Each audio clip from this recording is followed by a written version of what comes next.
Hello, everyone. My name is Wilheimina, and I am the program coordinator for the Vaccine Education Program here at the Cleveland Minority Organ Tissue Transplant Education Program, MOTTEP for short. Our vaccine education program is aimed at increasing confidence in COVID 19 and influenza vaccines in our target neighborhoods, Huff and the University Circle neighborhoods. Funding for these efforts are made possible through grant awards from the Centers for Disease Control Foundation and Centers for Dialysis Care. With these funds, we've been able to hire community educators to attend outreach events, host vaccine clinics and workshops, as well as targeted COVID 19 and influenza messaging in bus shelters and kiosks in the greater Cleveland community. We've also been able to have commercials on Channel 5 and host this podcast. Thank you for joining us on another episode of the Cleveland MOTTEP Let's Talk About Vaccines podcast. Today, we are joined by our special guest, Dr. Roderick Harris. We will be discussing the evolution of COVID-19 and vaccination efforts here in the Cuyahoga County. Dr. Harris, could you go ahead and introduce yourself? Provide us with your name, your job title, and how long you've been with the Cuyahoga County Board of Health. All right, Roderick Harris. I go by Rod Harris, so if anybody sees that name, that's me. I've been with CCBH, Cuyahoga County Board of Health, for about a year and 9 months. I'm still counting those months as we go. I'm filling every single one of those months. And I originally came here from Pittsburgh, Pennsylvania. I was there about 8 years working for their health department. And I've been in this role just kicking it and just trying to enjoy every bit of it. This is home for me, so I'm happy to be back in Cleveland. Wonderful. And this is my actual dream job. I've always dreamed about being CCBH's health commissioner. I used to work here back in the late 90s, and I left to go back to graduate school because I saw that seat, and I talked to the health commissioner then, and he gave me all the advice on what to do, and here I am. Wow, Isn't wonderful. that something? That's a great story. What part of Cleveland are you from? I grew up on Kinsman and Martin Luther King. Okay. You know where the Aldi's is? Over I'm on not that from by Cleveland, Willow Park. so Okay. no. Well, my parents still live over there. Okay. So yes, that's where I grew up. Okay, before we get started, we have a quick icebreaker question. What's your favorite place to eat here in Cleveland? Wow. I will say the place that I've eaten at the most probably is Mount Pleasant Barbecue. Okay, never had it. That's on Kinsman. I grew up eating Okay. that all my life. It's still there, still kind of looks the same, and it's very nostalgic. So whenever I would come home to visit, I would go there. Okay. And when I came back here, I still eat there now. Okay, So, what's your favorite thing on the menu? it's probably not the healthiest thing for a health commissioner to be Okay. talking about, but I do like the Polish boy deluxes and the shoulder dinners. Polish boys, very Gotta Cleveland. get my pork in every of once you. in a while. See, you're gonna get me in trouble. And this is just the beginning. So, can you provide us a brief overview as your role as the county health commissioner, and what is the scope of the programs and services offered at the county Board of Health? I like to describe this position as the executive director or the CEO of the county health department. But I also like to make sure that people understand that we have two health departments in the city. The Cuyahoga County Board of Health, we serve the suburbs, so anything outside of the city of Cleveland. But we do have some programs that overlap. For instance, our disease investigators for STDs, for instance, we do that countywide.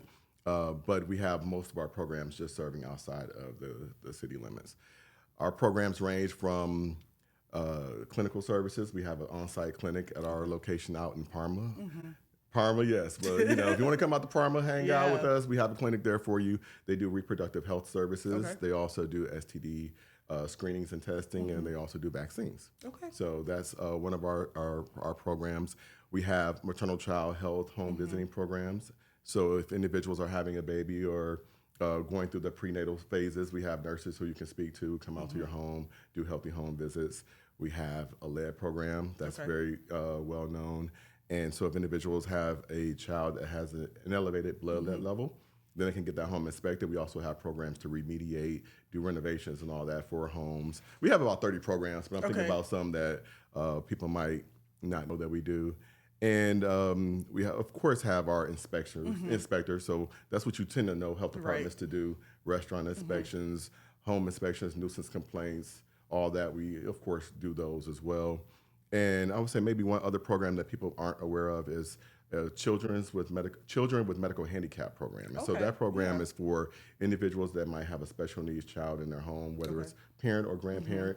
We have nurses that can come into your home and help make sure that you have the wraparound support services to support you as a caregiver, but also that child. Wonderful. glad to hear the county is really involved in these different efforts. Could you tell us about your own personal experience with COVID-19? Have you ever had it? Have you ever had any family members who experienced any symptoms? I caught COVID once, Okay. and it was shortly after I got this position in 2022. Okay. And I had gone to Essence Festival in New Orleans. I'm like, oh yeah, Superdome, a lot of people. I'm vaccinated. I got to make sure I was Right. vaccinated a couple of weeks beforehand to make sure I was fresh, but still, caught COVID. But I think my symptoms were very mild. I only had Okay. a cough. And so I didn't think I had COVID because all these years I've been, in interviews talking about the symptoms of COVID, and I didn't have those. I just had a cough and I have allergies, and I thought New Orleans, mold, humidity, no Yeah, big it deal. could be any of But my those. staff actually told me that cough sounds a little unique, and so they dropped off some COVID tests outside my office door, and yeah, there we are. But my parents haven't caught it, but they Okay. have been isolated. They don't really deal with too many people. They're pretty homebound, but they haven't caught it, and they have been vaccinated. But I have a brother who has been in a congregate setting for a while, and he's caught COVID actually 3 times. But Sheesh. he never had to be hospitalized Okay. for it, and fortunately, he's been in good shape. He's a fighter. So. Oh, good. How and when did the Cuyahoga County Board of Health become aware of COVID-19? What did that look like in the beginning? So, similar to all other health departments, we all heard about COVID when they started having some incidents in China, and we're all the way over there in China. We won't have to deal with that. I think until it popped up in Washington State, and then we were starting to think. We first got our case in Cuyahoga County in March of 2020. Okay. And so that was really early on in the pandemic, and that's when things really started to go nationwide, other than maybe a couple of states, and that's when things got pretty serious for us. All right. So let's talk about once people got it, what were the public health guidelines that they had to follow, and like what did that look like engaging the community to follow those public health guidelines? That was a very difficult time, for every health department. I know at the time I was in Pittsburgh, but here it was no different. Where we had no vaccine, no one knew how you really caught it. So Right. the precautions were really wash your hands, mask up, socially isolate, decontaminate surfaces because we weren't sure Right. if it was spreading the same as flu and all these other illnesses that tend to go around in the winter seasons. And I think those were the main primary precautions at the time, but those are no different than we have for flu season. So we were comfortable with that. But at the time that everyone needed to mask up inside of, venues and all of that, and people didn't have the mask, that's when things got a little more complicated for us. Okay. What steps did you take to get masks out to people and really engage people to make sure they were taking care of themselves, because that's important. At this point, everyone's trying to isolate. Everyone's trying to, we're running out of toilet paper, things like that. So we have social services programs in general, but I think the medical supplies is what really was difficult for people to get, because at that time, everyone needed it, and it was about who gets the priority shipments. And I think just like everywhere else, it was the hospital. So the first responders and those people who are providing care to patients, those who are getting sick, making sure that they didn't take things to their families. We have programs that were able to go and get donations. So a lot of that was really donated from suppliers that might have some supply. And sometimes it was non-traditional partners, whether it was construction folks who had the N95 masks or whatnot. We had to really get creative and make sure that everyone was on board and saw how they can contribute to the response. And I think that was really helpful. Wonderful. Did the county identify any disparities with the impact of COVID-19 in different demographic groups? Because I think older adults were suffering a little bit more. There was the African American community, and then so on and so forth. So could you speak to that? Well, I would say initially, most states weren't collecting data at the point where they were collecting race on this. When we have these novel viruses, just like COVID-19 was, we're just figuring out if it should be a primary reportable disease or not, right? And so I think that some of that data came later, but what we did see is that the trends that we have related to other illnesses, whether that's chronic diseases, whether that is premature deaths in general, the same communities that suffer from health inequities and health disparities were the same ones that we saw with the COVID pandemic. and those were African American communities. Those were those who have low socioeconomic status, those who were over a certain age, and also young babies. But the older adults were the ones who had the weakened immune systems oftentimes, those who suffer from other chronic diseases and comorbidities, as we call them. And those were the ones that were mostly at risk. Okay. So could you speak more about the collaboration efforts with like the local, state, federal agencies? I think you mentioned like other agencies within the Board of Health. So for our health department, we have to work with the local municipalities. So to give you some background, the Cuyahoga County Board of Health, we are pretty much hired by all the suburbs to serve as their health department. Okay. In Ohio, every municipality is obligated legally by law to have a health authority. And so that's who pays us to serve in that capacity. But with us having a city health department as well, we have to make sure that we're working with them. They have data, those residents move around. At the beginning of COVID, it was always about, well, what neighborhood did those cases come in at? And it's no different than any other illness that people might have. You want to know where those people are. But the reality is, and as we saw, that, there are no boundaries, there are no walls that's going to keep anything in a certain community. Right. And so those partnerships are very key. We had to think about school districts that we were supporting. Right. So that involved a lot of calls with superintendents, calls from board members. We had our own Board of Health members who were getting calls from people. We worked with the state, to the Ohio Department of Health specifically, to have calls to make sure we were up to date on the information that we would then share in press conferences. So that means we were working with the county level government. It was a lot of partners that were at the table and trying to figure out how we can best serve the residents. So what strategies did you guys eventually employ to kind of communicate critical information and also like talk to these different entities, and like how did you guys work together? So there was clearly no one size fit all approach to this. I would say Radio One was a really good partner. I mean, they did a lot of radio ads on the FM stations, the urban and R&B stations. That was very key to reaching our community. We did press conferences, so those were a few times a week. So you might have seen my predecessor, Terry Allen, and the Health County exec, Budish, really doing their part to make sure that residents had up-to-date information. Those would also include interviews with our medical directors. We had conversations with we have it's a preventive medicine residency program from University Hospitals and Case Western Reserve that is operating within our health department. So those residents were very key to make sure that we had the latest and greatest medical information that we can get out. They also participated in conversations with federally qualified health centers, which are low income, oftentimes community centers that serve people as primary care providers. So the list can go on and on and on, but we realized it couldn't be a one-size-fits-all approach, and different people needed to receive messages in different ways from sources that they found credible. Wonderful.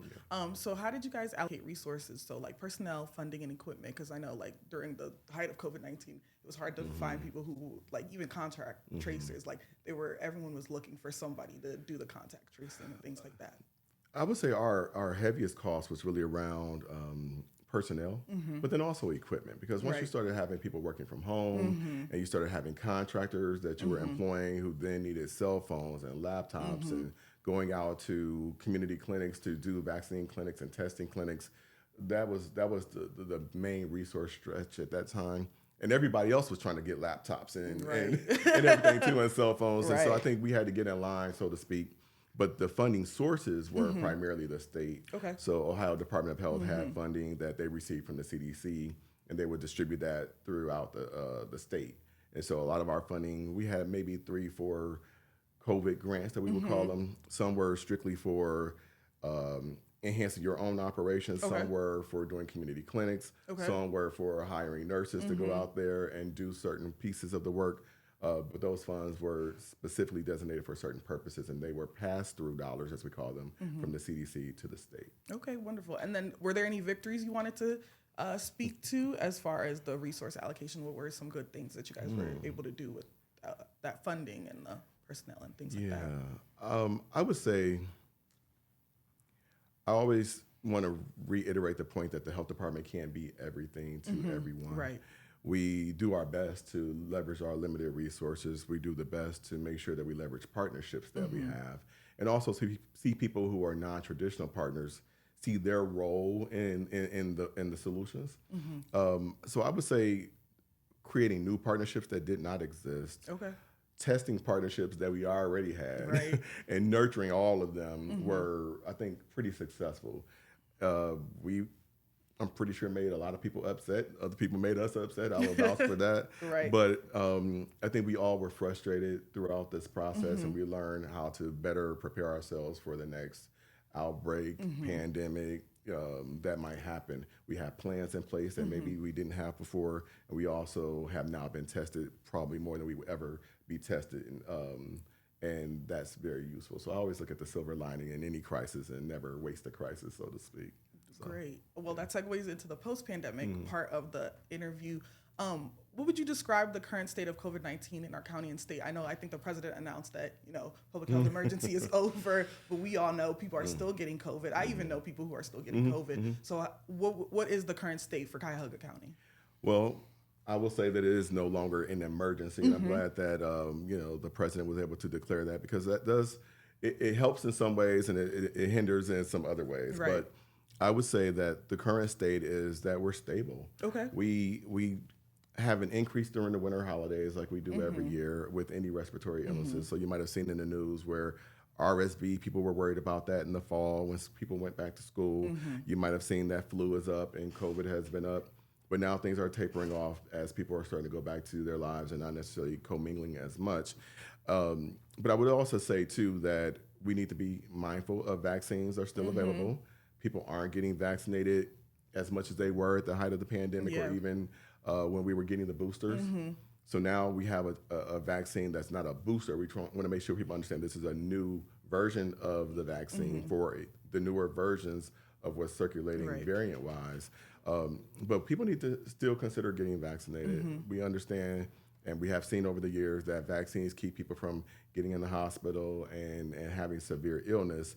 And granted, these variants are always evolving and morphing, so they might not be as strong as they were before, but that doesn't mean that one won't pop up. And are you adequately prepared and protected? So I would say that right now we're stable. We're keeping our eye on the situation. We have resources in place for people to keep their eye on it. We have a COVID-19 dashboard on our website. So you can see from week to week and month to month what it's looking like, from hospitalizations, new cases, deaths, all of that. So if anybody's interested in what the current state is, it's out there, and we do our best to make sure that the word gets out. I would say one more thing that we do to make sure that people know the current status is I meet with our county Department of Human Service colleagues once a month to give them a state of the respiratory illnesses circulating in our community. And I think they appreciate that. And then they can circulate that information through child cares, the juvenile justice system, foster parents, all that. So they have a greater reach than we would have. Okay. And that's another way that we get the word out. Okay. Let's talk a little bit about vaccination. What's the current status of vaccination efforts? MOTTEP, we host vaccine clinics in partnership with Fairhill. So we're working on trying to get those numbers up and making sure people are confident in getting the vaccination, the COVID-19 vaccination, as well as the flu vaccination. So what does that look like county-wise? Well, I think we look at the data to make our decisions. We do the data-driven decision making, and we have not seen people really coming out to our COVID clinics. Okay. So, and I think that's been nationwide, that's been statewide, and so some of those funds have been repurposed, I would say, from the state and other places. So we do have some COVID clinics right now that we offer, but it's not going to be as vast as it used to be. But also, COVID vaccines are available everywhere. Right. And so people can go out and get those vaccines. They have options, and we just let that be. We like to fill gaps. I don't want the health department to come and compete with anybody, but we are there to fill those gaps. I will say vaccines are available. We have way more than we need, so people can come out and get those. And let's talk about a partnership, because we are looking for vaccines for our vaccine clinic coming up. Okay, we can talk about that. And we had nurses that I think up to the beginning of this, up to this month, have been still on staff as contractors going out to homebound residents. Okay. And giving shots to individuals who might not be able to get out to pharmacy in the community to get their shot or come to our clinic. I'm not sure how long that will last, but we also have some community partners. I believe Western Reserve Area Agency on Aging might still be doing some. Okay. But I don't know. Okay. We got all these calls. But yeah, I know they also were providing some vaccines to residents who were homebound. Okay. And then how are you guys specifically addressing vaccine hesitancy, right? There's a lot of misinformation surrounding, the vaccine and what it does and why is there another one? Why do we need a booster? Why do we need this? So like what are you guys doing, like targeted messaging? Is it more so trying to make the vaccine available? I think having conversations like this is going to help. We've never stopped talking about vaccine hesitancy, but even at our board meeting yesterday, we talked about how to have a required training for our staff around vaccine hesitancy, but really under the bigger umbrella of mistrust. I believe that that's really what a lot of this is about. And sometimes people are, what they say, vaccine fatigue. I think that's what they call it. Yes, that is a new word going around. And so I want us to get away from that as much as we can to talk about really the mistrust, because that's been going on for decades and centuries. And so everybody can wrap their head around that, regardless of what program you're doing at the health department or in the community and social services.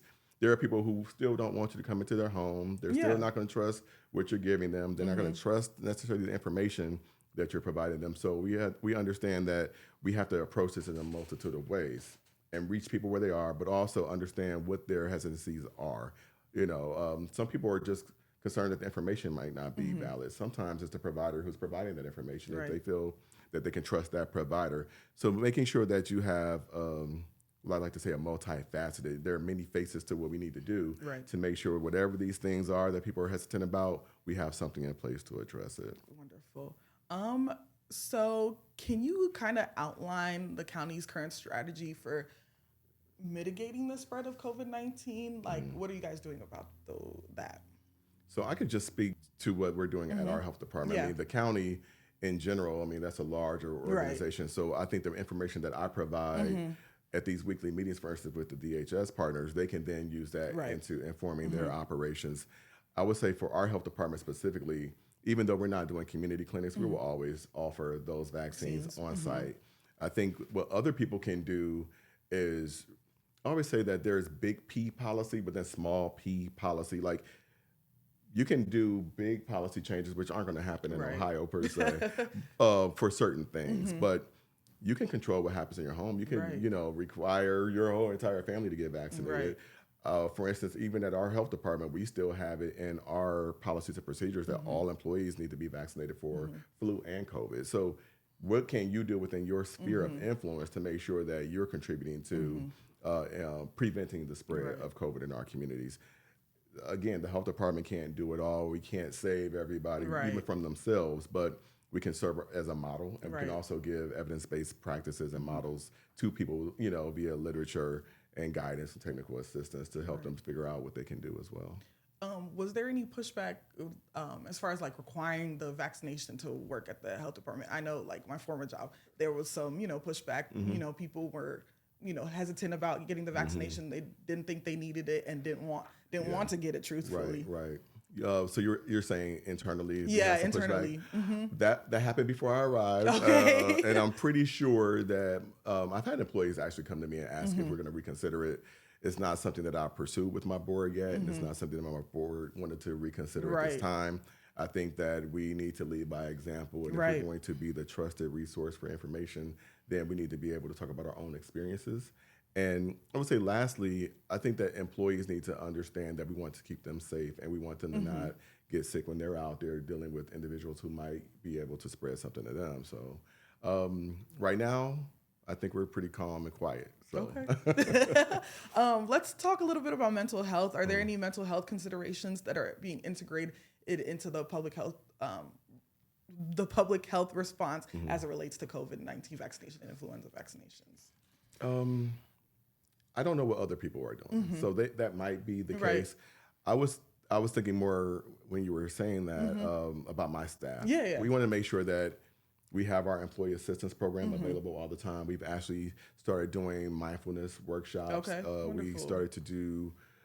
We had our EAP program actually come on site and do some trainings on conflict and also meditations, and we have a yoga group on site that meets once a week. So we do our own worksite wellness for our employees to make sure that they're managing this.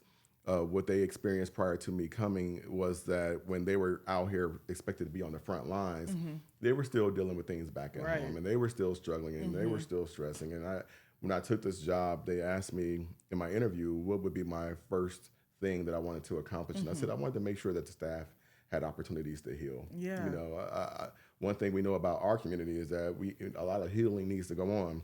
But now we're seeing this with all types of populations, that everybody needs to heal from this pandemic, especially those who are expected to give so much and tap into what their why is every day. And that why is oftentimes sacrificing a lot of what you are, planning to do for these residents that we serve. So great. So how do you balance the need for public health measures with the economic and social impacts on the community in general? Repeat that one more time. So how do you balance the need for public health measures with the economic and social impacts on the community? I think we have to understand that everyone's different and we all have our struggles. And one of the things the health department always did was really make sure that we're filling in the gaps, as I said earlier, and understanding that we're going to have people who don't have access. Right. So can they get to where they need to go? Right. So we were providing gift cards and incentives like that. We wanted to make sure we took these vaccine clinics to where people were, where they were coming, where they had trusted sources, whether these were faith-based organizations or not. And I would say it goes beyond even just that. Even when we had the Mpox, or what was first called monkeypox, we had clinics in the community for those as well. Because, again, people might not come to Parma to get these services, right? And we know, being from Cleveland, or, for those who are from Cleveland, that we don't tend to do east side versus west side sometimes. So we have to make sure that we're providing something that is at least comfortable and somewhat convenient for residents to get to. And those were, again, relying on our partnerships, community centers, recreation centers, to make sure that that's happening, and also making sure that we weren't overlapping too much within the city limits, because we would get calls from maybe county council people who represent areas in the city and outside the city. We're like, well, we can do a location outside of the city limits, just to make sure that we're respecting those boundaries. Yeah, I think it's always important to get community feedback when it comes to public health, because they are the people who are here, you want to meet them where they're at. And I would say, too, connecting people to other services. It doesn't go too far astray from what we do as a health department, because if a nurse goes into a home to see a newborn baby, but understand that they are having utility issues or food insecurity issues or lead problems, we're going to provide whatever information we can for those services. So that was no different. Even in our clinics, we would partner with food pantries or whatever to make sure that we had food that we were actually, I wasn't there, I'm not going to take credit for it, but the staff was actually taking bags of food out to residents who were homebound because those were, shut down. So I think that it shows that we understand it's a holistic approach to anything that we're doing in public health. Right. Are there any long-term changes in public health infrastructure or policy that you foresee as a result of this pandemic, or has anything been changed, or things in the policy? With our department, we had to not rely on these COVID grants that we knew eventually were going to go away. Fortunately, there were some workforce development dollars that the CDC also had that they were giving to states. And so we have those funds to create positions to still continue doing some of that epidemiology, research, data pieces around illnesses in our community, shoring up our emergency response team so that if this happens again, we have people who are on staff, and so we're not caught off guard, where we're going to get funding for contractors. We now have things in place. So I think that those resources are helpful. And those won't be around forever either. So now it comes down to me and my board making sure that we are allocating funding to sustain these positions and redesign ourselves as an organization to be prepared better in the future. Great. Looking back, what are some key lessons that you believe you guys learned from the early days of the COVID-19 response? And so what are some lessons you guys learned? Because it's like, from not knowing anything at all to now, having more information and realizing that this virus is just mutating and spreading in different ways. I think everyone, not even just us, learned that a novel virus is exactly that. Novel means new. It's new to us. We don't have all the information. We don't know how we're going to be able to prevent, how we're going to be able to get vaccines, what the vaccines will look like. All those things were new. I think as a part of that, everything was constantly changing. I think the CDC has really got a lot of backlash about that, how the stories are changing. First, you can catch it from touching surfaces, now you can't. First, you can use any kind of mask, and now you can only use an N95 mask. So I think that people need to understand, and what we've learned is that this is going to be new. It's going to be, we need to be agile in order to do this effectively, but also make sure people understand, here's what we know, but be very clear about what you don't know. Right. And I think that we did a good job about that, but sometimes people hear one thing and then they interpret things a different way. You might not have said it because you told them what you know. Right. But sometimes people assume you know more than you know. So we understand now that communication is left up to the interpreter. Right. And sometimes that can be a little difficult, but you want to be that trusted source. Some other things, I think maybe that partnerships need to be nurtured. You might have had a grant with somebody 5 years ago, you know who the person is. That person isn't there anymore. Right. Okay, so now you need to work with someone new who doesn't know you. I think that those relationships need to be nurtured over time. So when you need something, it's not, all of a sudden you're trying to build a relationship when people don't have time for you to figure that out. I think that's another key piece. To wrap it up, do you think the Cuyahoga County Board of Health... Ooh, I'm getting a note from our producer. Breaking news. So, sorry, everyone. One second. Right. Let me read this. To kind of, make it a little bit more personal, could you describe your typical day at the Cuyahoga County Board of Health? What does it look like to be the health commissioner? I always say this is the easiest job, but the most difficult job I've ever had. It's easy because I love what I do. Yeah. And because now I can coach others, and coaching is really good for me and easier for me because I've been through a lot of what they're doing. I used to be an inspector. I used to run all the clinics in Pittsburgh at their health department in many locations, and having staff in 12 different locations, and all of our staff is in one building. Like, this is very easy. And we have a nice building. So I would say it's easy in that respect, but it's difficult because every hour I'm putting on a different hat. Okay. And I'm also, making sure that I'm available for my team. And so I would say yesterday we had a board meeting from 9 to 11. We had a diversity council meeting from 11 to 12. I had interviews for a position I'm hiring for from 1 to 3. We debriefed that. Jeez. I had, and then I prepared for this interview. And then I also have to prepare for a coalition meeting that I'm leading and facilitating tomorrow for the first time we're convening these people, but that needs to go on tomorrow morning. And at the same time, I need to check emails. I need to return phone calls. Don't you love emails? But again, I tend to work during the day, and then I check emails and actually, do the real work of responding to people and thinking and reading in the evenings. So it's a 7-day-a-week sort of job, but I would say that, but it doesn't seem like work to me because I'm so committed to the people. It's what I devoted my career to. And I would say doing this here in Cleveland is easier than me doing it any place else because it's home. Yeah. So I'm driven. Okay. You keep talking about your board. Your board. Who is comprised of your board? And who? What kind of people? What kind of people sit on your board? So is it what is your board comprised of? What do they look like? And what are their jobs? So the state law dictates that we have 5 members on our board. Okay. I don't know if it's at least 5, but we have to have 5. And my board consists of 2 physicians. Okay. And 1 lawyer. We had 2 lawyers, but one ended her term early in September.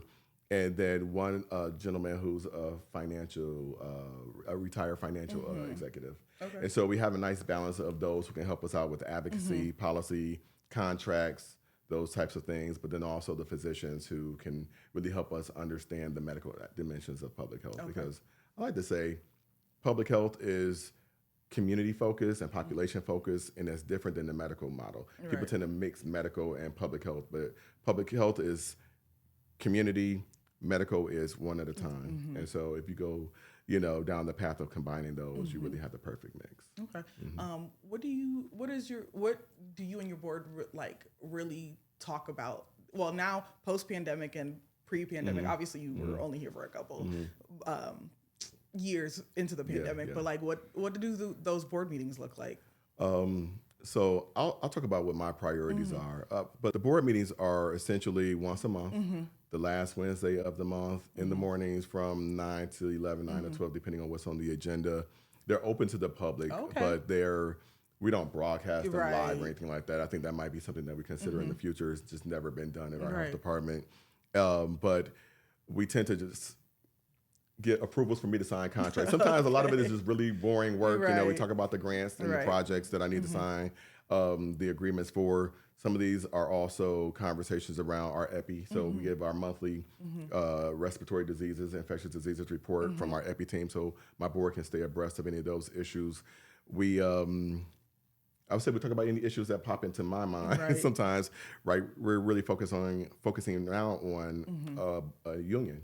Our employees, I don't know if a lot of that was burnout during COVID, but they have a lot of concerns that they have as an employee group.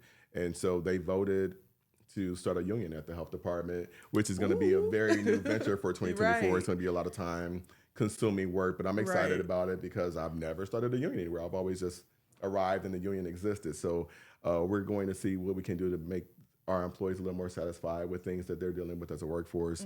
Some other things is really focusing on equity and diversity and inclusion. I was able to hire a director for equity and diversity. Oh, that's wonderful.